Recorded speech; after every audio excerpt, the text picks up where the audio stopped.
Mira, Bateson TV. Entonces se dan esas dos cosas. ¿Sí? Con 15 segundos le cambio los demás. Ajá, para que se vea como si fuera la escenografía del show. Juan, sale. Las preguntas para Juan, como para que lea su guión. ¿Pero? Pues muy buenas tardes, apreciado del público. Nos encontramos otra vez en este gran programa Bateson TV, un programa académico transmitido desde la Universidad ITESO. Y el día de hoy tenemos a un invitado muy especial. Favor de recibir al doctor Bernardo Rockefeller desde Nueva York.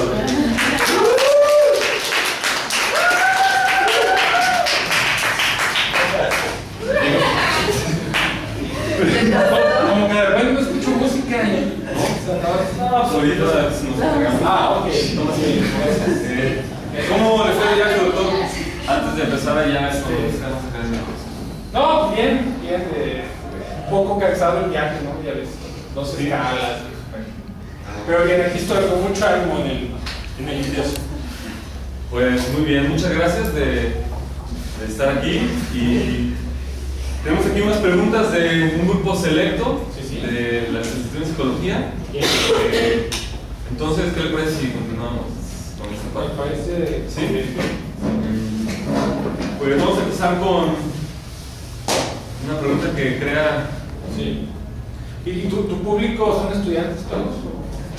En su mayoría son estudiantes, pero tenemos unos asistentes de la Universidad también de Chicago, compatriotas de ustedes.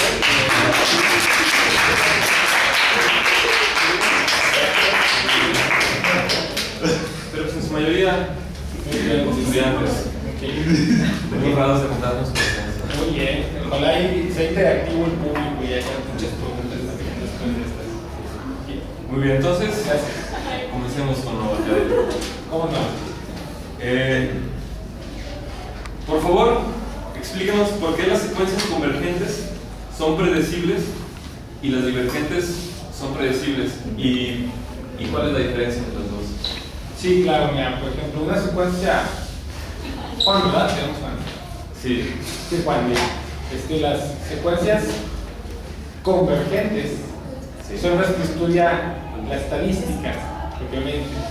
Es decir, que teniendo demasiados datos, podemos casi predecir que esto va a suceder.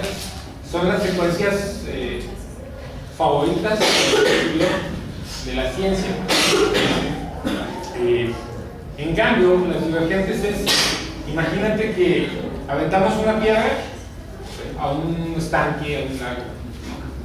Entonces, podemos hasta cierto punto predecir si con tanta fuerza, con tanta altura, nos va a hacer determinados números de ondas al momento en que cae, pero nunca podemos saber exactamente cuántas ondas nos podrá decir. Se vuelve impredecible hasta cierto punto. Y cuando estamos en una interacción con una persona, hay secuencias que podemos predecir y otras que no. Es decir, tú puedes hacer una pregunta y va a haber factores que tú digas, yo intenté hacer esta pregunta por esto, pero puede ser que el resultado sea otro muy distinto, porque no, va a haber aspectos que no podemos predecir. Te pongo un ejemplo. Yo le puedo decir a un paciente, así, no te expliqué, soy terapeuta, como, perdón, disculpen, no lo dije. No, muchas gracias por sí, tu es parte de mis habilidades. Imagínate que estoy con un paciente y yo comento, ¿cómo le ha ido hoy? Aquí, ¿no? Una interacción social. Entonces, mi pregunta a lo mejor yo la intenté hacer con un sentido de socialización, pero él puede decir, me ha ido de chingada. Yo no predecía que me dijera, a lo mejor venía muy deprimido, a lo mejor ese día no tuvo buen sexo con su esposa, qué sé yo.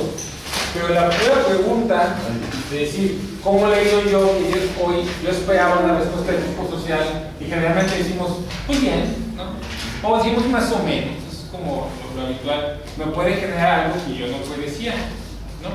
Otro ejemplo que me sucedió en el, ¿cómo se llama? Es como, aquí tienen el tren ligero, ¿no? Sí. Pues algo parecido al tren ligero, pero mucho más grande en Nueva York. No digo para que se den una idea más o menos de lo que eso estamos hablando. Y entonces estaba algo lleno el vehículo, y yo iba con una de mis hijas, ¿no? Más o menos de 4 años. Entonces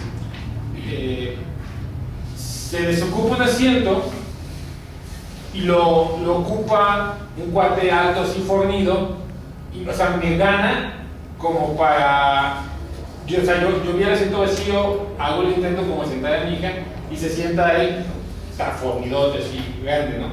Entonces, como yo me enojé, como que esperaban, o que hubieran esperado ese tipo de reacción.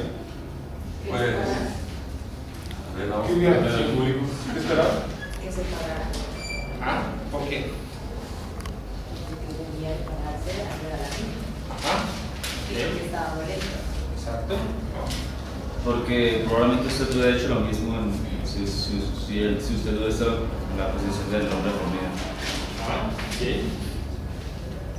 Es un público bastante representativo. Bueno. Bueno, pues algo así más o menos.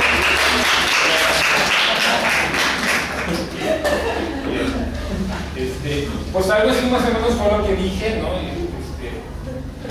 Y entonces me aproximo a él, fue lo que pensé, ¿no? Y le iba a decir, oiga, pues, permite a la niña sentarse, y en cuanto le iba a decir, permite que siente a mi hija, empieza, mamá, por acá. Y viene una viejita como de 70 años caminando, se sentó para apartarle el lugar, para que nadie se lo ganara, ¿no? Eso no lo esperaba yo, ¿me explico? Sí. Porque yo ya tenía como una secuencia planeada, decir, un güey musculoso, negro, que no tengo nada contra los negros,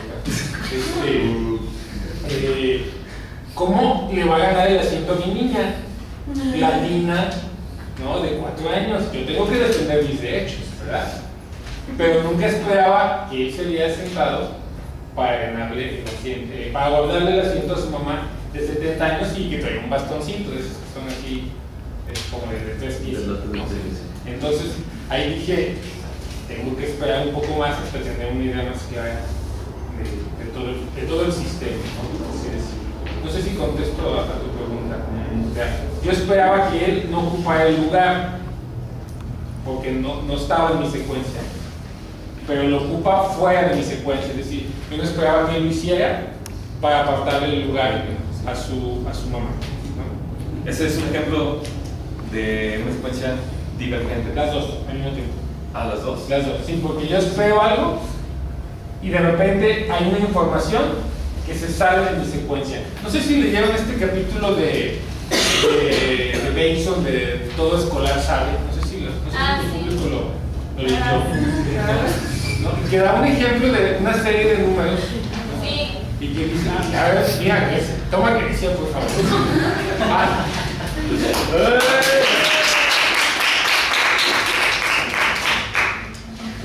Ay, perdón, es que Arendola me dijo que se llamaba Grecia.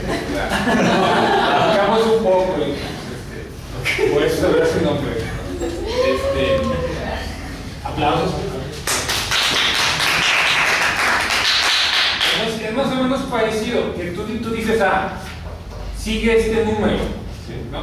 Entonces, tú ya lo esperas porque te das una idea de acuerdo a la secuencia, pero en ocasiones eso no asegura que ese número sea el que sigue. A lo mejor empezar una nueva secuencia, y es algo más o menos parecido a lo que pasa en este ejemplo que te cuento del metro, ¿no?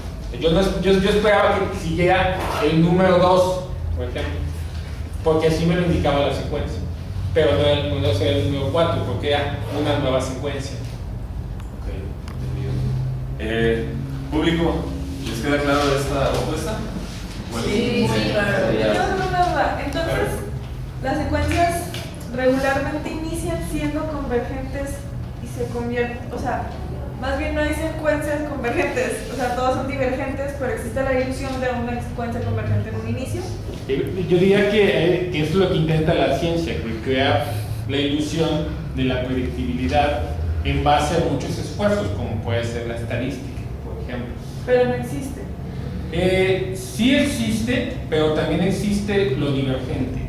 O sea, no podríamos entender lo convergente sin lo divergente. El problema se vuelve cuando todo nuestro mapa, que sería, Juan, el equivalente de nuestra epistemología, pensamos que todo va a ser predecible y actuamos en base a mapas como esquemas, ¿no?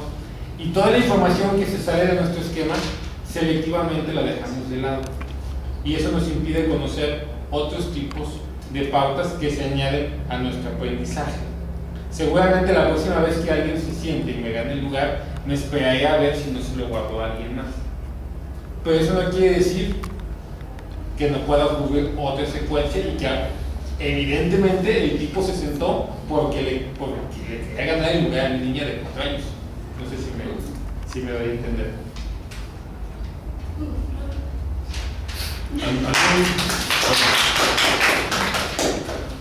¿Alguna otra intervención del público? Muy bien. Muchas gracias, doctor. Continuamos con las preguntas. Claro, sí. ¿De qué manera cree usted que nuestra idea de las reglas del universo cambian los procesos de percepción? Pues definitivamente sin reglas no podríamos tener una idea de qué es el universo. A eso se refiere la palabra epistemología tomado desde un punto de vista personal. Como tu público leyó este capítulo, no sé si alguno de ellos sabe la definición de epistemología de acuerdo a Bateson. Vamos con el público. ¿Alguien sabe la definición de epistemología? ¿De acuerdo a Bateson?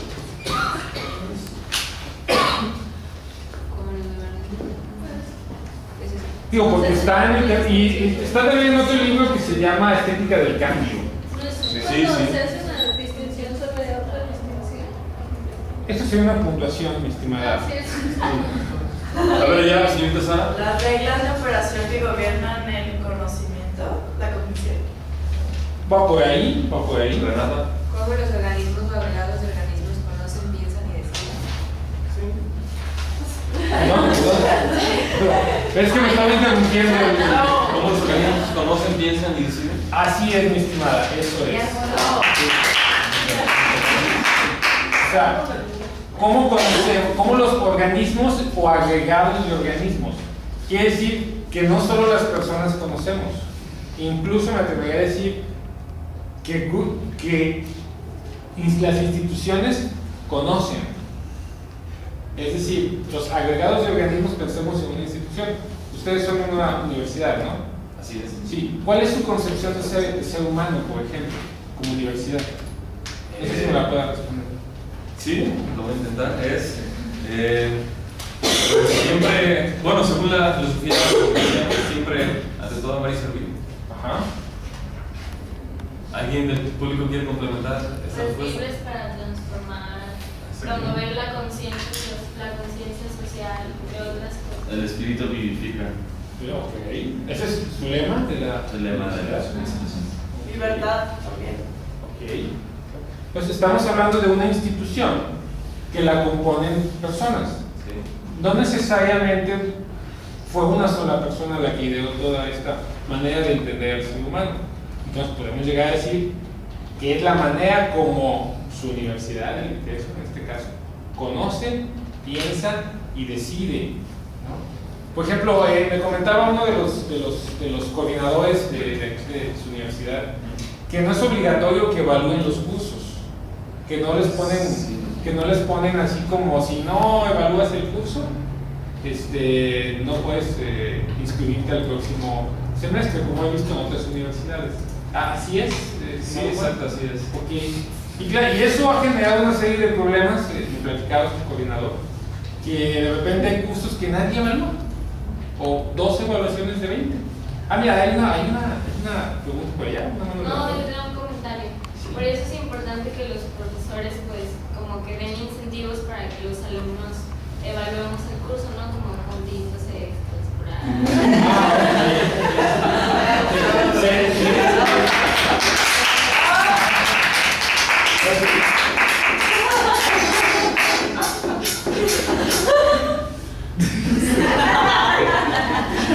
Estuvo excelente.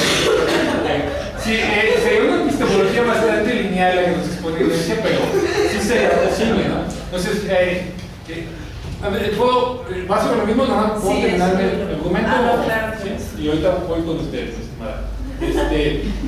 Es decir, eso debe estar fundamentado en algún principio de los que ustedes me comparten. ¿No? Es decir, ¿por qué no se ponen medidas coercitivas para que evalúen los alumnos? Eso está en la filosofía del texto, me imagino. Probablemente han de pensar que todo es dialogado, que nada debe ser forzado y hay que enseñar la importancia de entender, de retroalimentar los cursos, ¿no? Otras universidades no tendrán esa epistemología y nada más dicen el que no evalúa no se puede inscribir al siguiente semestre, pero es otra epistemología, es otra manera de entender el universo. No sé si me explico. Sí, en otras universidades he visto lo que dice Grecia, por ejemplo, que los llevan a un salón al mismo tiempo y esa actividad tiene 5 puntos de la calificación final, por ejemplo. ¿Cuál sería el riesgo de lo coercitivo según la epistemología del texto? ¿Por qué no hay que hacer estas medidas? No sé si me puedo responder. Pues quizá porque los alumnos contestarían de manera forzada y no por terminar y recibir esos 5 puntos. No sería en realidad una actividad con conciencia. Okay. No habría libertad, por ejemplo. Okay. Entonces, la pregunta no sé si la respondo, o sea, tenemos que tener reglas para poder entender el universo, de otra manera no lo entenderíamos. No sé si hay una pregunta o comentario del público. Sí, comentario.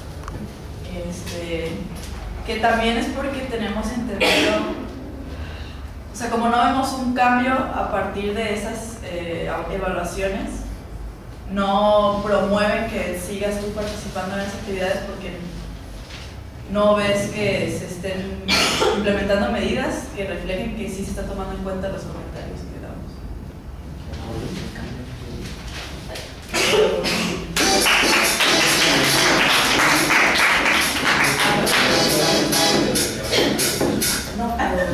Muy bien.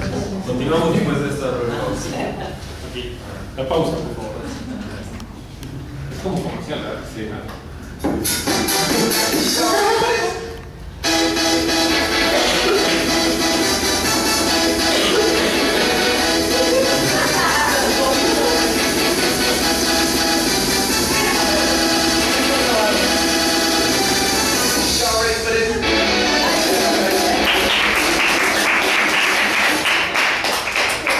Bueno, regresamos aquí en Verizon TV. Siguiente pregunta, doctor Bernal. ¿Nos podría explicar la tautología? Tautología. Okay. Sí, la tautología tiene que ver con cómo el conocimiento sabemos que es verdadero, ¿no? Y la mayor parte del conocimiento que podamos llamar científico del siglo pasado sigue nociones tautológicas, es decir, que la verdad está contenida en las mismas reglas que están establecidas. No sé si han oído hablar del debate cuantitativo-cualitativo. No sé si en sus clases han tenido este debate, ¿no? Entonces, lo cuantitativo tiene ciertas reglas que están asociadas principalmente a la probabilidad y a la estadística, ¿no? Sí. Entonces, para que ese conocimiento sea verdadero, tenemos que seguir esas reglas. Pero lo cualitativo de repente dijo, ¿y qué pasa con la parte más subjetiva? ¿Qué pasa con la parte discursiva? ¿Esa cómo entra en lo cuantitativo o no entra? Tenemos que generar otras reglas. ¿Me explico? Sí. No sé si tu público sabe las reglas de la metodología cualitativa. ¿Cuáles son los constructos? ¿Cuál es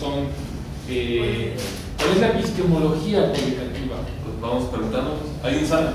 De lo cualitativo básicamente es que de lo particular como que amplías a lo general, o sea, te vas a, si quieres estudiar cómo son los noviazgos, no sé, en Guadalajara, Sí.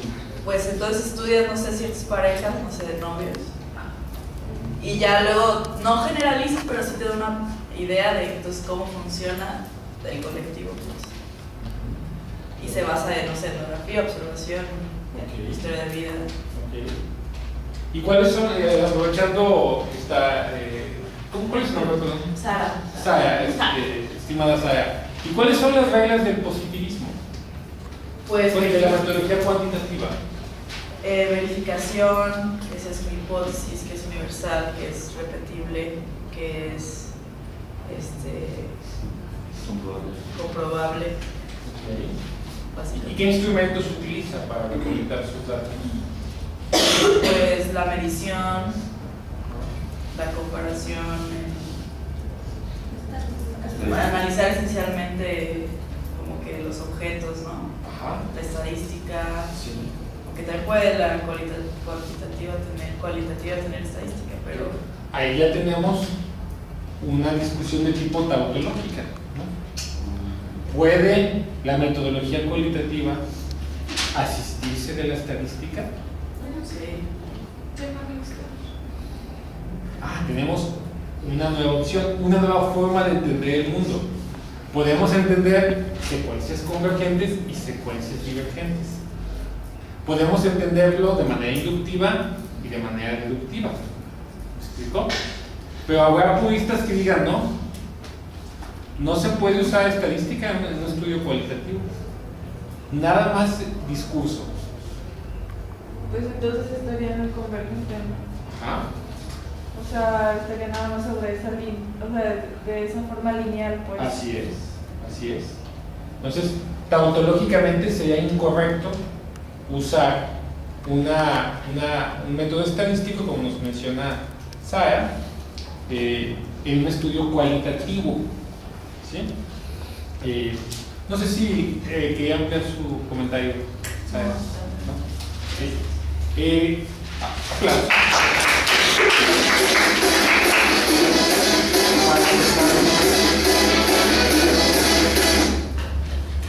Ok, muchas gracias, doctor. Continuamos. Sí. ¿A qué refiere con valor monótono? Valor monótono es 1, 2, 3, 4, 5. O sea, uno solo. ¿Uno solo? Sí. El número entero. Gracias. Siguiente. Si la ciencia indaga y no prueba, ¿hay alguna situación que pudiera considerarse como una verdad o algo comprobable? Por definición, no. Por definición, no. Es decir, la verdad con comillas, ¿cómo le llaman aquí? Quotations, pero ¿cómo se dice esto en español? Entre comillas. Entre comillas, ok. Entre comillas, es que se me confunde el idioma. La verdad, entre comillas, no existe. Existe siempre la verdad con relación a algo, con relación a una diferencia. Es decir, si esto, entonces esto, pero solo si esto. Siempre tenemos como ciertas normas. Le pongo un ejemplo terapéutico. A mí me gusta usar mucho, bueno, yo veo muchos rompimientos de parejas, por ejemplo, noviazgos, matrimonios, muy común en nuestros días. Dicen que el hombre, que la mujer que el hombre necesita ya no existe. Y el hombre que la mujer necesita aún no se ha creado. Entonces, aplausos, por favor. Entonces, esto va a generar muchas rupturas de noviazgos, porque hay como mucha insatisfacción de parte de ambos lados. La mujer ya no es lo que era y el hombre todavía no es lo que debería de ser. Escuché muy filosófico. Y bueno, pero para no hacerles el cuento largo, en esto hay, como mi estimado Juan, mucha ruptura, ¿no? Entonces, algo que a mí me gusta hacer cuando ya hay una ruptura definitiva o están como dudando si sí o si no, les dejo hacer una carta, por ejemplo, donde evalúan a través de la diferencia. Les pido que hagan una carta en pares, son 3 pares. Les digo, a ver, el primer par es todo lo que te gusta de estar con esta persona y todo lo que no te gusta, por ejemplo. Bien. Entonces, estoy viendo la diferencia. Luego le digo, ¿qué le agradeces a tal persona y qué le reprochas? Y estoy siempre viendo la diferencia. ¿Me explico? Y el último pa es, ¿qué beneficios emocionales tuviste con esta, o tienes con esta persona y cuáles son los costos emocionales? Y le pido que escriba esas cartas, ¿no? Eso en general me ayuda mucho a trabajar en este tipo de casos. Pero recuerdo una persona con la que no pude hacer esto, porque estaba centrada solamente en lo negativo, en lo negativo, en lo negativo. Es decir, cuando yo le pedí, ¿qué te gusta estar con esta persona? Absolutamente nada. Llevaba 20 años y en 20 años no le gustaba nada. ¿Qué beneficios emocionales te dio? Ninguno. O sea, estaba centrada totalmente en el coraje de esta persona, ¿no? Entonces, en ese momento, tuve que trabajar su enojo, tuve que ser más lineal, digamos, y reconocer que no podía trabajar la diferencia. Y entonces, mi verdad, porque es algo con lo que yo he visto que funciona mucho en este tipo de casos, no pudo utilizarse porque estaba con una persona que no quería ver la diferencia, solamente quería ver una sola parte de la historia. No sé si respondo. O sea, no habría doble descripción. Sí, exactamente, no había doble descripción. Ok, gracias. Ahora, antes de continuar, déjeme, se me hace admirable que tiene un muy buen vocabulario en español y su pronunciación es muy buena. Sí, ¿verdad? Gracias. Un aplauso.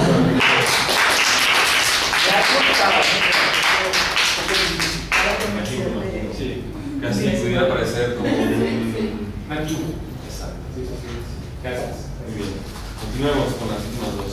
Sí. ¿Qué es la descripción pura? Y si nos pudiera dar un ejemplo también, por favor. Una descripción pura.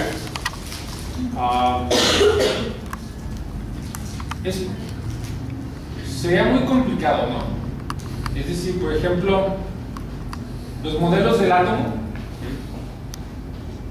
su descripción más pura sería un protón y una serie de neutrones girando a su alrededor, ¿no? Ese es como el primer modelo. ¿Sí?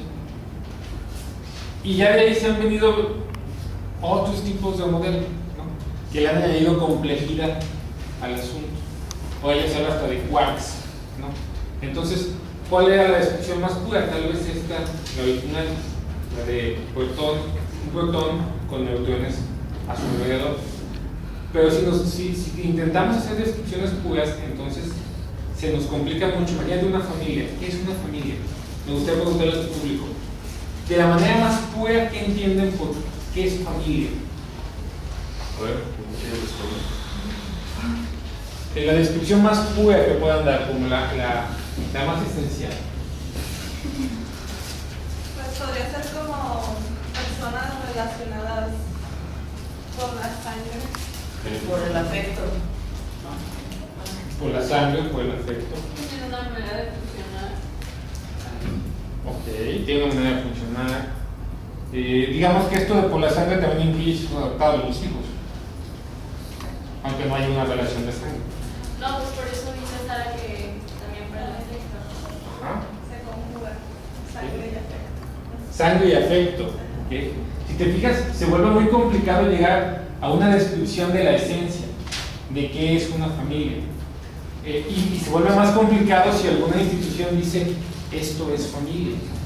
Y entonces, familias, digamos, que yo conocí un caso, por cierto, me parece que fue de Guadalajara, llegó hasta allá la información de que era un travesti, una persona travesti o transexual, no me acuerdo,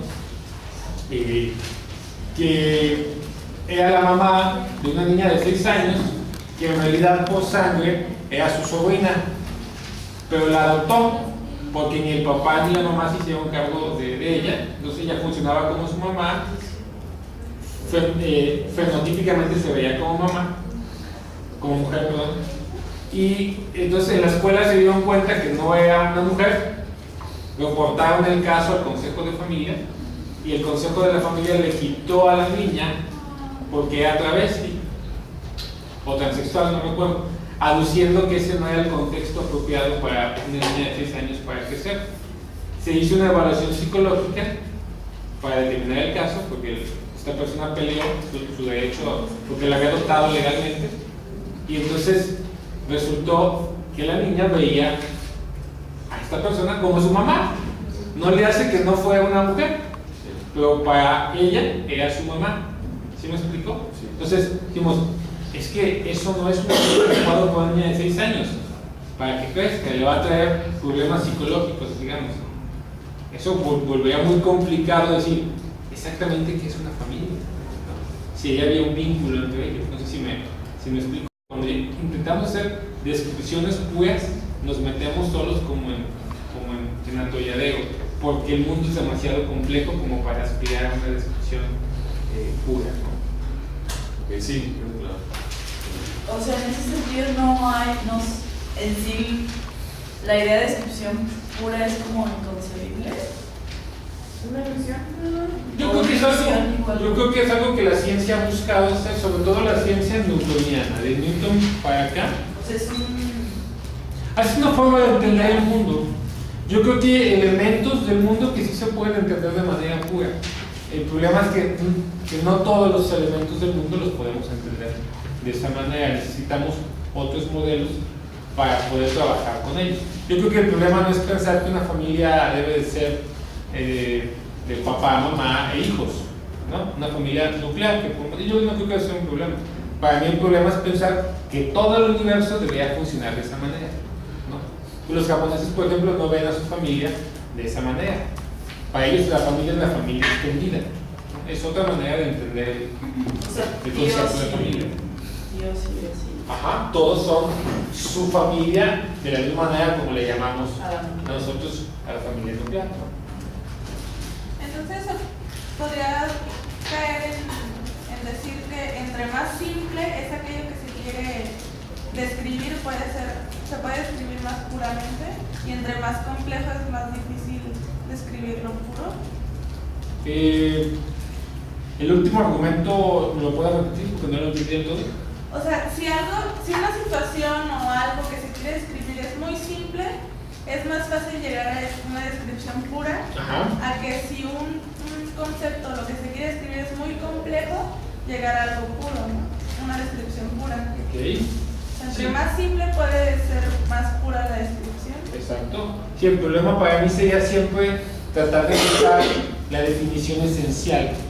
Y que siempre que buscamos definiciones tienen que ser esenciales, tienen que ser puras. Sin decir, esto es en relación a esto. O esto es solo si esto. Que es la manera como opera nuestra verdad. ¿Sí? Es decir, en el caso que te doy de mi carta, o de la intervención que yo acostumbro a hacer, eso es solo si la persona tiene la intención como de realmente finiquitar la relación.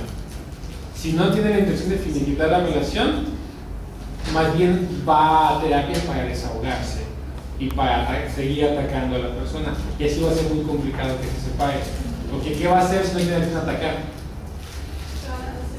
Si no tiene a quién atacar, se va a acabar su diversión, digamos, ¿no? Se va a acabar todo el sentido de la vida, ¿no? Porque está estructurado alrededor del ataque mutuo. Entonces, solo si la persona desea realmente finiquitar la relación, mi técnica es más o menos pertinente. Sí. Gracias.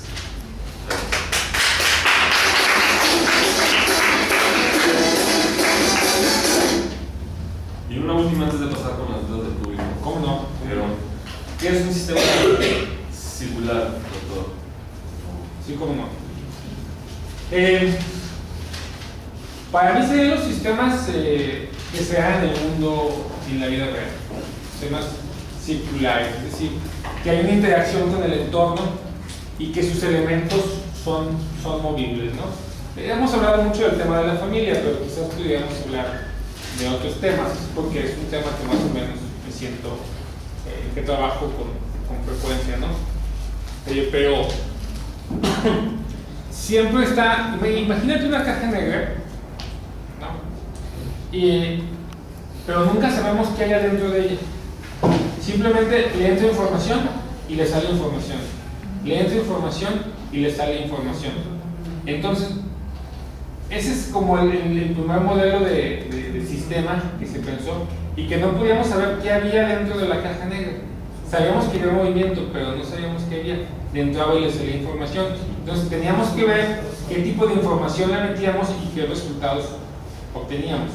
¿Okay? Ese sería un sistema circular, ¿no? Ahora nos hemos dado cuenta que hay otros modelos de sistema donde hay información que no entra, pero de todas maneras genera cierto cambio. Quiere decir que el sistema también actúa por la ausencia de información, por algo de lo que ocurre en su interior, ¿no? Un ejemplo típico sería cuando imaginemos que una persona tiene una orientación sexual gay o lésbica, por ejemplo, y su familia está en contra de eso, ¿no? Y le dice que si quiere tener novia, imaginemos que es mujer, le dice que no le va a permitir que la reciba en casa, por ejemplo, ¿no? Bueno, entonces algo ha de ocurrir con la persona, ¿no? Y dice, me tienes que aceptar porque un buen papá debe de aceptar a su hijo aunque sea gay. ¿Qué tan cierto es ese precepto, esa definición para usted, Juan? Pues supongo que es cierto para la persona que lo dice. ¿Qué tan de acuerdo estás con eso? Yo Debes de aceptar aunque sea gay y debes de aceptar a mi novia.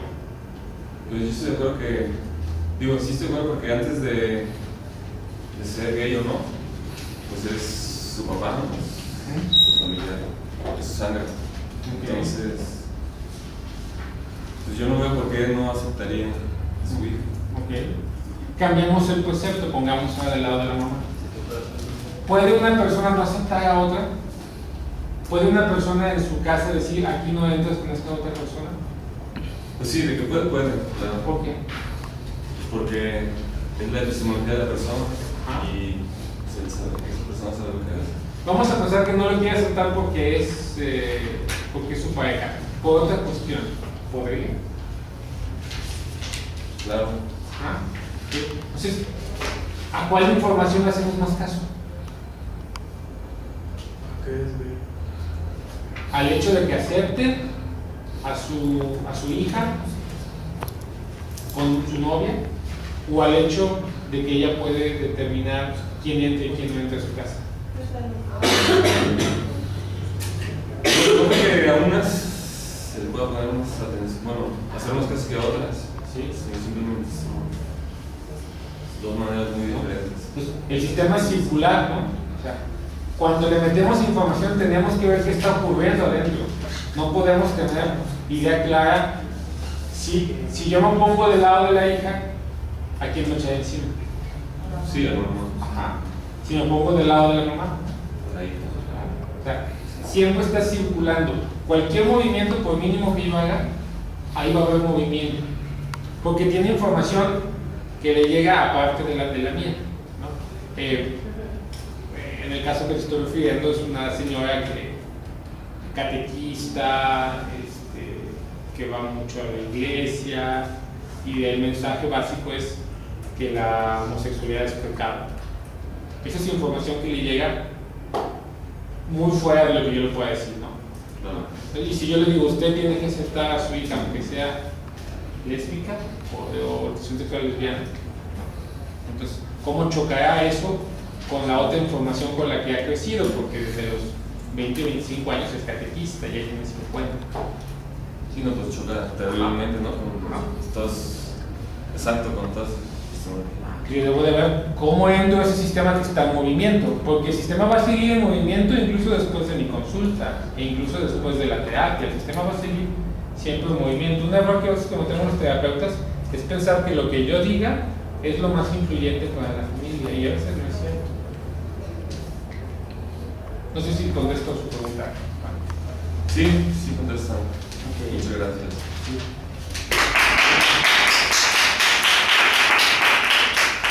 Antes de cerrar con este programa, ¿alguna duda del público? A mí no me quedó muy claro lo de tautología.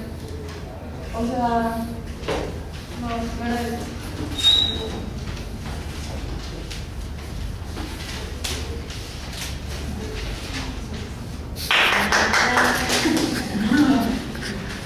No, sí, ya.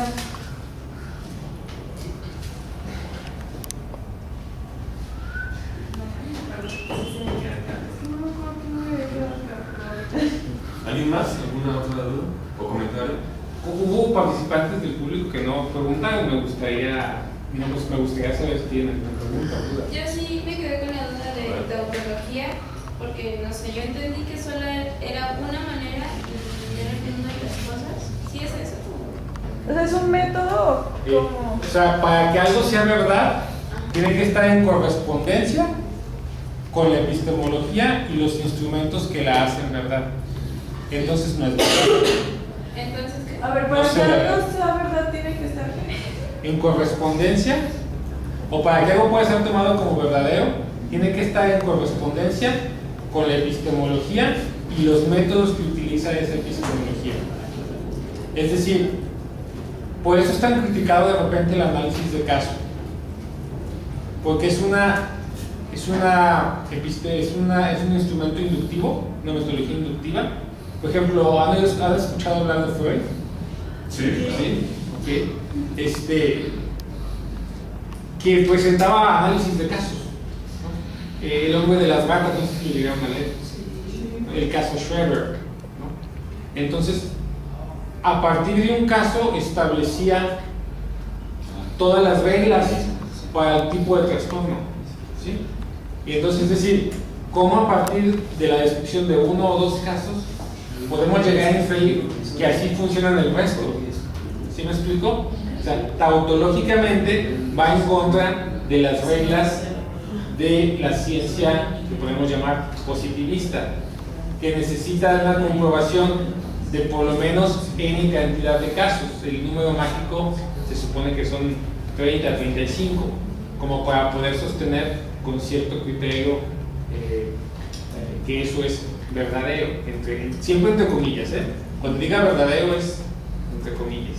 No sé si A ver, pues contestamos clara. Sí, ya. un ejemplo sería cuando se creía que la Tierra era plana. Ajá. Entonces, tautológicamente, en esa época era verdad. Sí, porque el método usado era la introspección. No, sí queda. Entonces, con razón a la lectura de la alquimia, decían que efectivamente la alquimia existía y toda la revolución que se basaba en ello era real. Y por eso el alquimista no podía explicar lo que hacía porque la temporalidad es diferente. Sí, es decir, para nuestro sistema de creencias y forma de entender la ciencia, la alquimia no sería científica, ¿no? Pero porque lo que pasa es que lo que cambian son las reglas, ¿no? Para decir esto es verdadero, ¿no? Voy a poner un ejemplo cultural para salir un poco de los ejemplos, digamos, más de historia de la ciencia. Hay una comunidad en Nueva Guinea que para que el niño sea hombre tiene que pasar por tener una relación sexual con otro hombre como él, y no es considerado homosexualidad, es un ritual de paso. Es decir, si quieres ser hombre tienes que tener una relación sexual con otro hombre. Y luego, ¿Mande? Y ya luego somos. pero y luego ¿Cuál no es el se, sexual? ¿Mande? no le late y se queda pues, ahí. Ah, eso puede pasar, ¿no? Eso podría pasar. Pero para que sea hombre, primero necesita tener una relación sexual con otro hombre más grande que él. ¿Más grande? Sí, más grande, tranquilo. Porque le Como pasa, los griegos. le pasa sombría, digamos, ¿no? Le transmite sombría a través de la relación sexual. ¿Ok? Entiendo. Eso, O sea, pero ay. eso sería homosexualidad. Sí, para nosotros Y el niño sería el pasivo, entonces. Ajá, claro, sí, sí. Ay, pues qué chingón. O sea, el que se refiere al que es penetrado. Si se refiere al que es penetrado. Sí, es penetrado el niño por es penetrado por el hombre. ¿Ok? Bien. Esto es porque nuestra cosmovisión y nuestra epistemología, esto a lo mejor no lo entendemos. Pero para ellos es lo más natural del mundo. A lo mejor ellos ven aquí a una quinceañera y se ríen. ¿Qué es esto? ¿No? O sea, una payasada, tampoco, es decir, ¿no? Pero simplemente es una manera diferente de entender porque las reglas cambian. Ya no se usa eso en las quinceañeras, ¿no? Ahora se le llama Sweet 16. Que están cada un poco más grandecitos, pues ya son cancha reglamentaria, ¿verdad? No muchos de ellos. Bien, no sé si hay alguna otra duda del público. Pues, ¿alguna otra duda, comentario? Es muy interesante, la verdad, que aprendimos bastante. Yo creo que el texto nos quedó demasiado claro. Y pues ya. Eso es regresión. Sí.